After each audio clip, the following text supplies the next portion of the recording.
আমি শিবনাথ স্যার, আশা করি সবাই ভালো আছো। ক্লাস 12-এর কারেন্ট ইলেকট্রিসিটির প্রথম চ্যাপ্টার ওহমের সূত্র নিয়ে হচ্ছে আজকের এই ভিডিও। কারেন্ট ইলেকট্রিসিটি চ্যাপ্টারের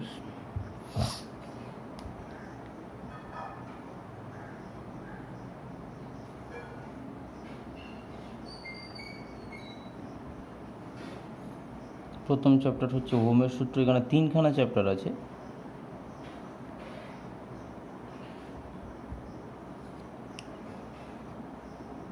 প্রথম চ্যাপ্টারের একদম প্রথম টপিক হচ্ছে একটা পরিবাহীর মধ্য দিয়ে তড়িৎ প্রবাহ যখন চলে তখন আমরা জানি যেদিকে তড়িৎ প্রবাহ চলে ঠিক তার উল্টো দিকে ইলেকট্রনের প্রবাহ চলে।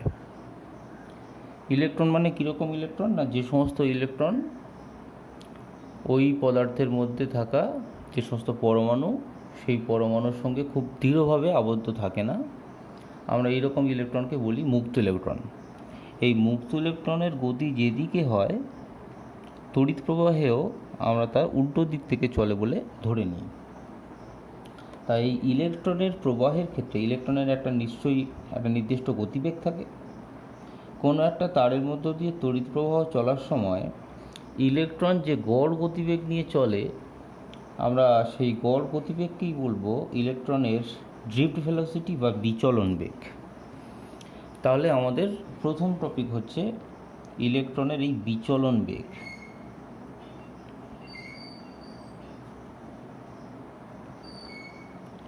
ইলেকট্রনের বিচলন বেগ বা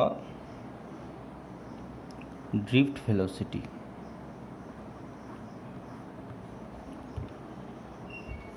মজার ব্যাপার হচ্ছে একটা তারের মধ্য দিয়ে তড়িৎ প্রবাহ আমরা জানি অত্যন্ত দ্রুত বেগে চলে। তড়িৎ প্রবাহ অত্যন্ত দ্রুত বেগে চললেও ইলেকট্রন কিন্তু প্রচণ্ড আস্তে প্রবাহিত হয়। অর্থাৎ এই তার যে তারটা আঁকা আছে, এই তারের এই প্রান্ত থেকে এই প্রান্তে তড়িৎ প্রবাহ পৌঁছাতে 1 সেকেন্ডেরও 1 মাইক্রোসেকেন্ড এর কাছাকাছি সময় লাগে, অথচ এই প্রান্ত থেকে ইলেকট্রন এই প্রান্তে পৌঁছাতে কিন্তু অনেক বেশি সময় লাগে, কয়েক সেকেন্ড পর্যন্ত সময় লেগে যায়। অর্থাৎ দেখা যাচ্ছে যে ইলেকট্রনের প্রবাহ অনেক বেশি, আবার মুক্ত ইলেকট্রনের গতিবেগ কিন্তু সেই তুলনায় অনেক অনেক কম। এরকম কেন হচ্ছে? ইলেকট্রন যদি প্রবাহিত না হতে পারে তাহলে তড়িৎ প্রবাহ প্রবাহিত হচ্ছে কি করে? ইলেকট্রন এই প্রান্ত থেকে ওই প্রান্তে যাচ্ছে না, অথচ কারেন্ট বা তড়িৎ প্রবাহ কিন্তু এই প্রান্ত থেকে অন্য প্রান্ত চলে যাচ্ছে। এরকম হচ্ছে কেন? এরকম হচ্ছে তার কারণ হচ্ছে এই প্রান্ত থেকে এই প্রান্তে তড়িৎ প্রবাহ চলে যাওয়া মানে কিন্তু এই নয় যে এই প্রান্ত থেকে এই প্রান্তে ইলেকট্রনের পৌঁছে যেতে হবে। আমরা জানি পরিবাহীর মধ্যে অসংখ্য মুক্ত ইলেকট্রন থাকে। তড়িৎ প্রবাহ হওয়ার সময় এই ইলেকট্রনগুলো তড়িৎ ক্ষেত্রের প্রভাবে গতিশীল হয়। একটা গতিশীল ইলেকট্রন কি করে? তার পাশের ইলেকট্রনকে ধাক্কা দেয়। ধাক্কার ফলে সেই ইলেকট্রনটা আবার যখন গতিশীল হয়, সেই ইলেকট্রনটা আবার তার পাশের ইলেকট্রনটাকে ধাক্কা দেয়। এই যে একটা ইলেকট্রনের জন্য পরের ইলেকট্রন ধাক্কা পেল, এর ফলে ইলেকট্রনের একটা শক্তি পাচ্ছে। এই ইলেকট্রনের পরপর ধাক্কার ফলে শক্তিটা পরিবাহীর এক প্রান্ত থেকে অন্য প্রান্তে দ্রুত প্রবাহিত হয়, কিন্তু ইলেকট্রন প্রবাহিত হয় না। আর এই শক্তি প্রবাহিত হলেই আমরা বুঝব যে তড়িৎ প্রবাহিত হয়েছে। যাই হোক, এখন আমরা ইলেকট্রনের বিচলন বেগের সাথে তড়িৎ প্রবাহ মাত্রা এর একটা সম্পর্ক তৈরি করব। আমরা জানি তড়িৎ প্রবাহ মাত্রা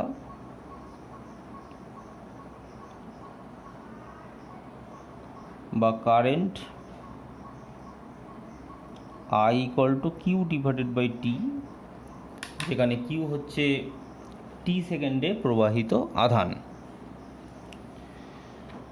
এই যে পরিবাহীটা উপরে আঁকা আছে, আমি সেটাই আরেকবার আঁকছি। পরিবাহীটাকে একটু মোটা করে আমরা আঁকছি। ধরো এই যে পরিবাহীটা আঁকা আছে, এই পরিবাহীর এদিক থেকে এদিকে I পরিমাণ তড়িৎ প্রবাহ চলছে। সুতরাং এর মধ্যে যে সমস্ত মুক্ত ইলেকট্রনগুলো আছে আমরা ডট দিয়ে সেই মুক্ত ইলেকট্রনগুলোকে বোঝাচ্ছি। মুক্ত ইলেকট্রনগুলো প্রবাহিত হবে তড়িৎ প্রবাহের উল্টো দিকে। তাহলে এই দিকটা হচ্ছে ইলেকট্রনের প্রবাহ।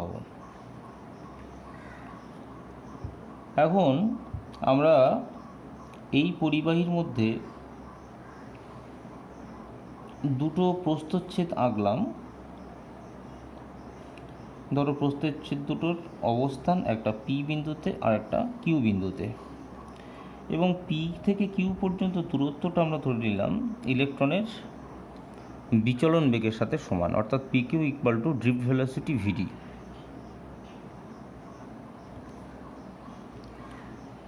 তড়িৎ প্রবাহ হওয়ার সময় এই যে পি প্রস্থচ্ছেদটা আমরা দেখিয়েছি, এই পি প্রস্থচ্ছেদকে ইলেকট্রনগুলো অতিক্রম করে করে যাবে। তাহলে 1 সেকেন্ডে আমরা জানতে চাই যে পি প্রস্থচ্ছেদকে কতগুলো ইলেকট্রন অতিক্রম করে গেল। 1 সেকেন্ডে পি প্রস্থচ্ছেদকে কতগুলো ইলেকট্রন অতিক্রম করে যাবে না, পি প্রস্থচ্ছেদ থেকে সর্বাধিক ভিডি দূরত্বে থাকা ইলেকট্রনই একমাত্র 1 সেকেন্ডে এই প্রস্থচ্ছেদটাকে অতিক্রম করে যাবে, কারণ ইলেকট্রন তো 1 সেকেন্ডে ভিডি দূরত্ব যায়। তাহলে এই প্রস্থচ্ছেদ থেকে সর্বাধিক এইখানে অবস্থিত ইলেকট্রনগুলো এই প্রস্থচ্ছেদকে 1 সেকেন্ডে অতিক্রম করে চলে যাবে, এবং এই দুটো প্রস্থচ্ছেদের মাঝে যত সমস্ত মুক্ত ইলেকট্রন আছে তারা সবাইও কিন্তু 1 সেকেন্ডে এই প্রস্থচ্ছেদকে অতিক্রম করে চলে যাবে। অর্থাৎ বলা যেতে পারে 1 সেকেন্ডে পি প্রস্থচ্ছেদকে অতিক্রম করে যাওয়া ইলেকট্রনগুলো হলো এই দুটো প্রস্থচ্ছেদের মধ্যে অবস্থিত মুক্ত ইলেকট্রন। আবার 1 সেকেন্ডে পি প্রস্থচ্ছেদকে যতটা সংখ্যক মুক্ত ইলেকট্রন অতিক্রম করে যায় তার সাথে যদি আমি ইলেকট্রনের আধান গুণ করি তাহলে পেয়ে যাব প্রবাহ মাত্রা। তাহলে সবার আগে আমরা লিখব 1 সেকেন্ডে পি প্রস্থচ্ছেদকে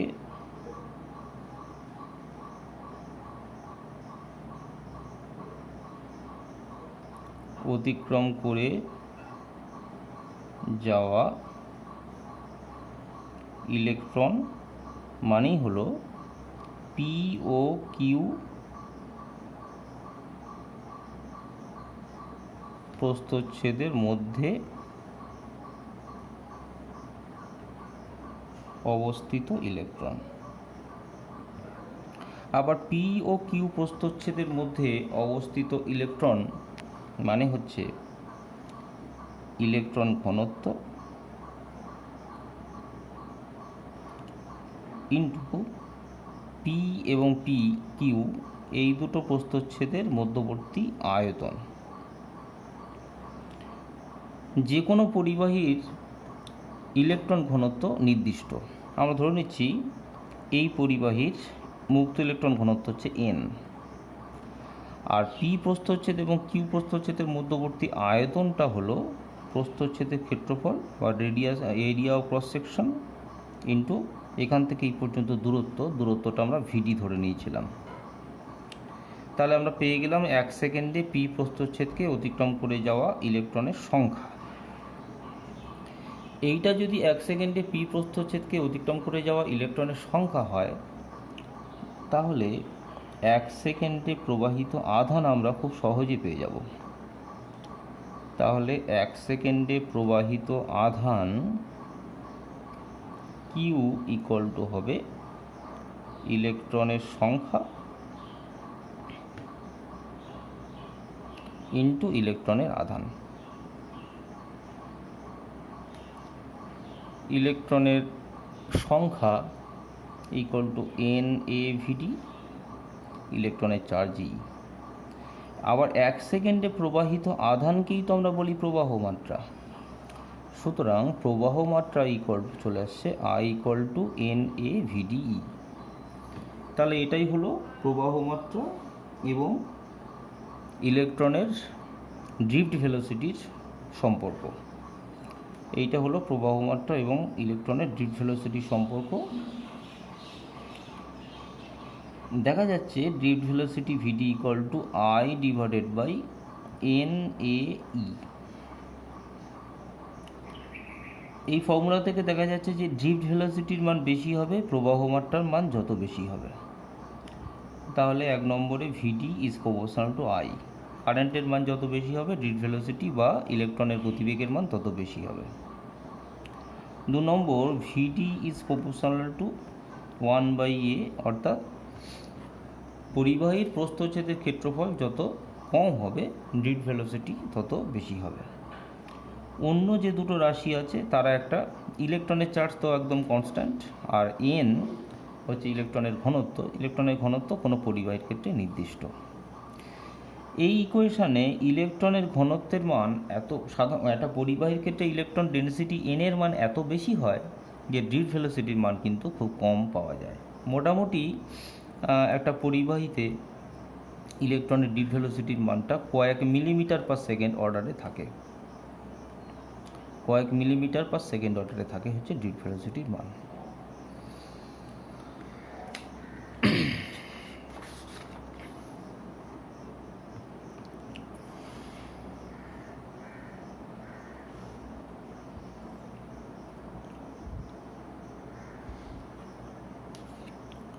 এখন এই ড্রিফট ভেলোসিটি থেকে কতগুলো প্রশ্ন যেগুলো এইচএসে আসে সেরকম প্রশ্ন আলোচনা করি। ধরো একটাই পরিবাহী, যে পরিবাহীটার প্রস্থচ্ছেদটা অসম, এই পরিবাহীর মধ্য দিয়ে একটা নির্দিষ্ট পরিমাণ তড়িৎ প্রবাহিত হচ্ছে, প্রবাহ মাত্রার মান ধরো আই। এই পরিবাহীর মধ্যে আমরা দুটো বিন্দু নিলাম, এ একটা বিন্দু আর বি একটা বিন্দু।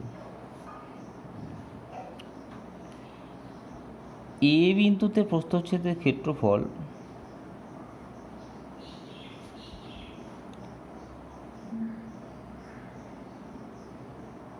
এ বিন্দুর প্রস্থচ্ছেদের ক্ষেত্রফল বি বিন্দুর প্রস্থচ্ছেদের ক্ষেত্রফলের দ্বিগুণ।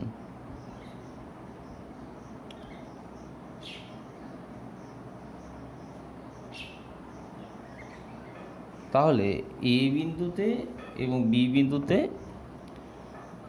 ড্রিফট ভেলোসিটি বা বিচলন বেগের রেশিও বা অনুপাত কত হবে জানতে চেয়েছে। যেহেতু এই পুরো তারটার মধ্য দিয়ে সব জায়গায় তড়িৎ প্রবাহ মাত্রা আই একই থাকে এবং আই ইকুয়াল টু আমরা জানি এন এ ভিডি ই, পরিবাহীর প্রত্যেকটা বিন্দুতে ইলেকট্রন ডেনসিটি এন এর মানও সমান। তাহলে এ ও বি বিন্দুতে আমরা দেখতে পাচ্ছি আই সমান। আই যদি সমান হয় তাহলে আমরা বলতে পারবো N into A one V one E equal to N into A two into V two into E. ইলেকট্রনের চার্জ এ বিন্দুতে বি বিন্দুতে আলাদা হয় না, ইলেকট্রনের চার্জ সবসময় নির্দিষ্ট। আর ইলেকট্রন ডেনসিটি এন এর মানও এ এবং বি দুটো বিন্দুতে নির্দিষ্ট। তাহলে এ ওয়ান হলো এ বিন্দুর প্রস্থচ্ছেদের ক্ষেত্রফল, এ টু হলো বি বিন্দুতে প্রস্থচ্ছেদের ক্ষেত্রফল। তাহলে এখান থেকে আমরা ড্রিফট ভেলোসিটির অনুপাত V one by V two equal to পেয়ে যাচ্ছি A two divided by A one. A two এবং এ ওয়ানের মান আমাদের দেওয়া আছে, তাহলে এখানে উত্তর আসছে 1:2, অর্থাৎ এ বিন্দুতে প্রস্থচ্ছেদের এ বিন্দুতে ড্রিফট ভেলোসিটির মান যা হবে বি বিন্দুতে ড্রিফট ভেলোসিটির মান ঠিক তার দ্বিগুণ হবে। যাই হোক, এটা হচ্ছে অনুপ্রবাহ বেগ বা ড্রিফট ভেলোসিটি থেকে একটা সহজ প্রশ্ন। আমরা পরের টপিকে চলে যাচ্ছি। অনুপ্রবাহ বেগের পরের টপিকটা হচ্ছে ইলেকট্রনের গতিবেগের সাথে তড়িৎ ক্ষেত্রের সম্পর্ক। ইলেকট্রনের গতিবেগের সাথে, পরিবাহীর মধ্যে ইলেকট্রনের গতিবেগ অবশ্য, ইলেকট্রনের গতিবেগের সাথে তড়িৎ ক্ষেত্রের সম্পর্ক।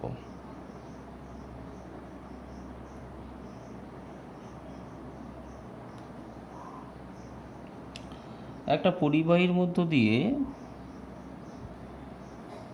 ইলেকট্রন তখনই প্রবাহিত হবে যদি ওই ইলেকট্রন একটা বল অনুভব করে। ইলেকট্রনকে এই বলকে দেয় না, ইলেকট্রনকে এই বল দেয় বাহ্যিক তড়িৎ ক্ষেত্র। যদি ধরে নেওয়া হয় যে এই পরিবাহীর সমগ্র অঞ্চলে এই দিকে একটা তড়িৎ ক্ষেত্র ই সৃষ্টি করা হয়েছে, তাহলে ইলেকট্রনগুলো কিন্তু তড়িৎ ক্ষেত্র যেদিকে ক্রিয়া করছে ঠিক তার উল্টো দিকে একটা বল পাবে। ইলেকট্রিক ফিল্ডের মান যত বেশি হবে, ইলেকট্রনগুলো তত বেশি পরিমাণ বল অনুভব করবে। ইলেকট্রনগুলো যে পরিমাণ বল অনুভব করবে সেই বল এফ ইকুয়াল টু হচ্ছে ই ইন্টু ই। ইটা হচ্ছে ইলেকট্রনের চার্জ, আর ই ক্যাপিটাল ইটা হচ্ছে ইলেকট্রিক ফিল্ড। আবার তড়িৎ ক্ষেত্র ই মানে জানি আমরা বিভব পার্থক্য V1 minus V2 divided by দূরত্ব L।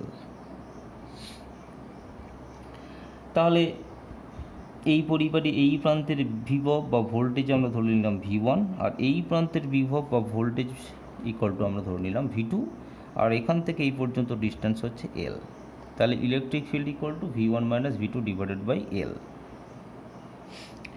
ইলেকট্রনগুলো বাহ্যিক তড়িৎ ক্ষেত্রের কাছ থেকে যত বেশি পরিমাণ বল অনুভব করবে, ইলেকট্রনগুলোর কিন্তু গতিবেগ তত বেশি হবে। অর্থাৎ ইলেকট্রনের ডিড velocity Vd is proportional to this force, Vd is proportional to E into capital E. তাহলে ডিড ভেলোসিটি Vd ইকুয়াল টু যদি করা হয়, তাহলে এখান থেকে আমরা একটা কনস্ট্যান্ট পাবো। কনস্ট্যান্টের মধ্যেই ইলেকট্রনের চার্জটাকে রাখা হয়েছে। আমরা লিখেছি Vd equal to mu into E. তাহলে মিউ বলে একটা নতুন রাশি পাওয়া গেল, সেই মিউ ইকুয়াল টু হয়ে যাচ্ছে Vd ডিভাইডেড বাই ই। এই যে মিউ রাশিটা পাওয়া গেল, এই রাশিটা তাহলে কেমন না, একক তড়িৎ ক্ষেত্রের মধ্যে, একক তড়িৎ ক্ষেত্রের জন্য মুক্ত ইলেকট্রন যে পরিমাণ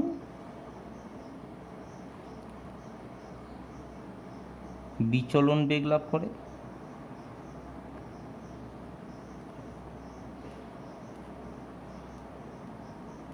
একক তড়িৎ ক্ষেত্রের জন্য মুক্ত ইলেকট্রন যে পরিমাণ বিচলন বেগ লাভ করে সেটাই হচ্ছে মিউ। এই মিউকে আমরা বলবো একটা পরিবাহীর মধ্য দিয়ে ইলেকট্রনের সচলতা। এই মিউকে আমরা বলবো ইলেকট্রনের সচলতা বা মোবিলিটি। ঠিক আছে, তাহলে মিউ ইকুয়াল টু পাওয়া গেল Vd divided by E. Next দেখো, আমরা এই ইকুয়েশান থেকে ইচ্ছা করলে মিউয়ের এককও বের করতে পারি বা মিউয়ের মাত্রাও বের করতে পারি। আমরা যদি মিউয়ের একক চাই, তাহলে দেখো একক কী করে পাওয়া যায়। মিউ বা সচলতার একক, মিউয়ের একক সমান হচ্ছে ভিডির একক ডিভাইডেড বাই ইলেকট্রিক ফিল্ডের একক। ভিডির একক হচ্ছে মিটার পার সেকেন্ড, আর ইলেকট্রিক ফিল্ডের একক আমরা ভোল্ট পার মিটার বলতে পারি। তাহলে এখান থেকে আমরা মিউয়ের একক পাচ্ছি। আবার মিউয়ের আমরা মাত্রাও পেতে পারি। মিউয়ের মাত্রা পেতে গেলে ভিডির মাত্রা বসাতে হবে। ভিডির মাত্রা হচ্ছে এল T to the power -1, R electric ফিল্ডের মাত্রা হচ্ছে, ইলেকট্রিক ফিল্ডের জায়গায় বসাতে হবে, আমরা জানি F equal to Q into E. তাহলে ইলেকট্রিক ফিল্ডের মাত্রা ইকুয়াল টু হচ্ছে এফ বাই কিউ এর মাত্রা। এফটা হচ্ছে ফোর্স, তাহলে ফোর্সের মাত্রা হচ্ছে M L T to the power -2 divided by Q. Q এর মাত্রা হচ্ছে আই প্রবাহ মাত্রা ইন্টু টাইম টি।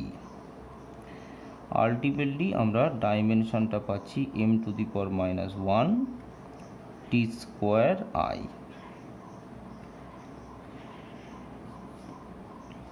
ঠিক আছে, আমরা পরের টপিকে চলে যাচ্ছি। আমরা পেলাম ইলেকট্রনের গতিবেগের সাথে তড়িৎ ক্ষেত্রের সম্পর্ক, এবং এই সম্পর্ক পড়তে গিয়ে কিন্তু আমরা আরও একটা নতুন কোয়ান্টিটি বা রাশি পেয়েছি। রাশিটার নাম হচ্ছে ইলেকট্রনের সচলতা।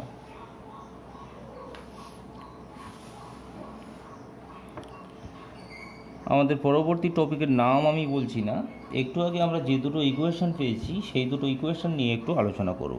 আমরা অলরেডি দুটো ইকুয়েশন পেয়েছি। 1 নম্বর ইকুয়েশন হচ্ছে I ইকুয়াল টু NAVDE, আর সেকেন্ড যে ইকুয়েশনটা পেলাম সেই ইকুয়েশনটা হচ্ছে mu equal to VD divided by E। এই দুটো ইকুয়েশনকে যদি আমরা কম্বাইন করি তাহলে এই দুটো ইকুয়েশন থেকে কি পাওয়া যায় দেখা যাক। কম্বাইনিং ইকুয়েশন 1 and 2,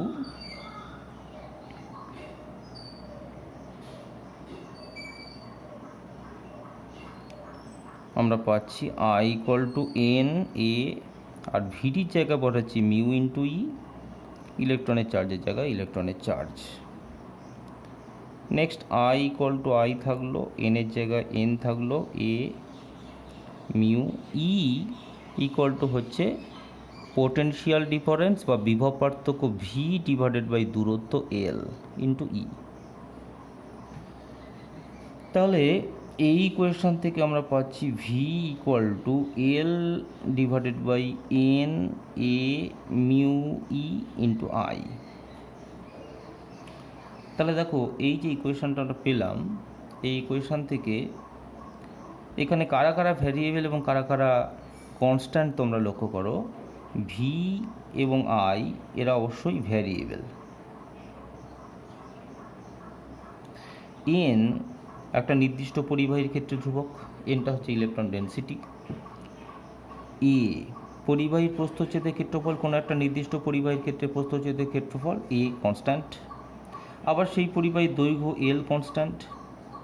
মিউ হচ্ছে একটা পরিবাহীর সচলতা, একটা পরিবাহীর মধ্য দিয়ে ইলেকট্রনের সচলতা, মানে কত সহজে একটা পরিবাহীর মধ্য দিয়ে ইলেকট্রন গতিশীল হতে পারে, সেই সচলতা কোনো একটা নির্দিষ্ট পরিবাহীর জন্য কিন্তু কনস্ট্যান্ট। ইলেকট্রনের চার্জ অলওয়েজ কনস্ট্যান্ট, অর্থাৎ এরা সবাই কিন্তু কোনো একটা নির্দিষ্ট পরিবাহীর জন্য ধ্রুবক। কোনো একটি নির্দিষ্ট পরিবাহীর নির্দিষ্ট আকারের জন্য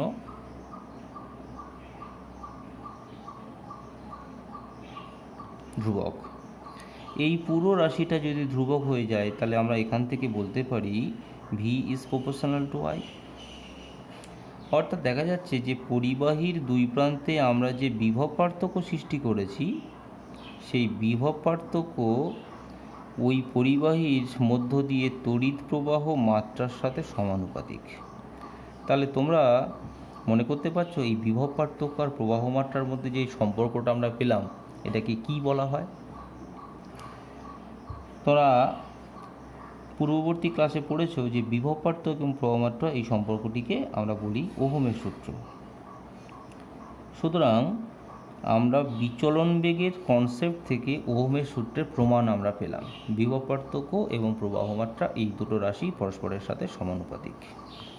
এইখানে গোলের মধ্যে যে কটা রাশি আছে তাদের সবাইকে আমরা তাহলে কি বলবো? আমরা জানি ওহমের সূত্রের গাণিতিক ছিল V ইকুয়াল টু IR।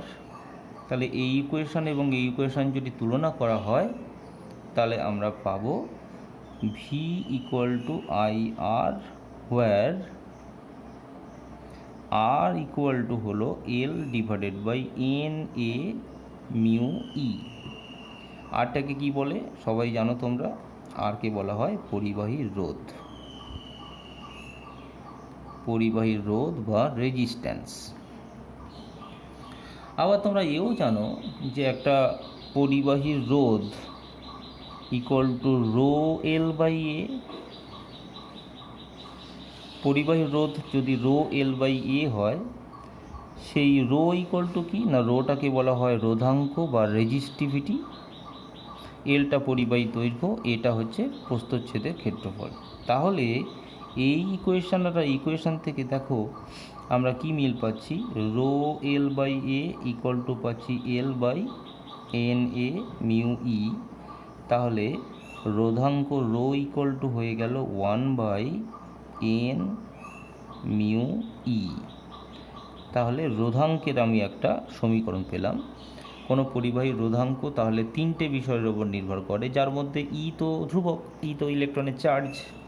তাহলে রোধাঙ্ক আর কোন দুটো বিষয়ের উপর নির্ভর করে না, রোধাঙ্ক নির্ভর করে পরিবাহীর মুক্ত ইলেকট্রন ঘনত্ব এনের উপর আর পরিবাহীর মধ্য দিয়ে ইলেকট্রনের সচলতা মিউয়ের ওপর। এই রোধাঙ্কের অনন্যক বা রেসিপ্রোকালকে আমরা কি বলি না 1/ρ কে বলা হয় পরিবাহিতাঙ্ক। পরিবাহিতাঙ্ক এটাকে সিগমা দ্বারা ডিনোট করা হয়। তাহলে সিগমা ইকুয়াল টু হয়ে যাচ্ছে এন মিউ ই।